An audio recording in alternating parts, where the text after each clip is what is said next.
I've come to the conclusion that we will never be good enough. We will never be as perfect as we want to be.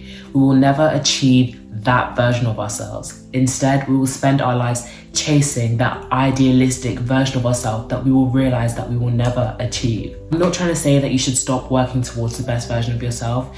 What I'm trying to say is that when you're working your hardest to change, to better yourself, that is when you are in fact the best version of yourself. And I think we don't give ourselves enough credit for that. A lot of the time, it's easy for us to beat ourselves up for the little negatives and let that completely change our perception of ourselves. It's easy for us to go through a day working our hardest and then we don't manage to finish one task on our to-do list, and that completely turns the day into a negative day.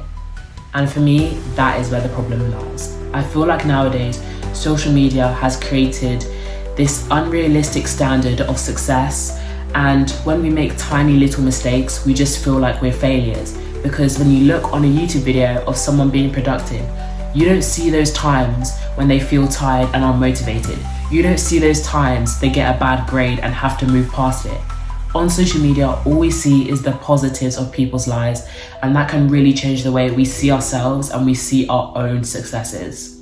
In conclusion, what I'm trying to say is that you will never see yourself as the most perfect version of yourself. You will never see yourself as good as you need to be.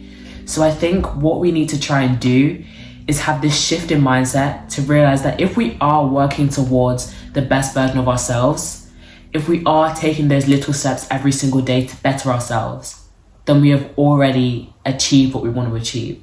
We have already become the greatest, most perfectly imperfect versions of ourselves.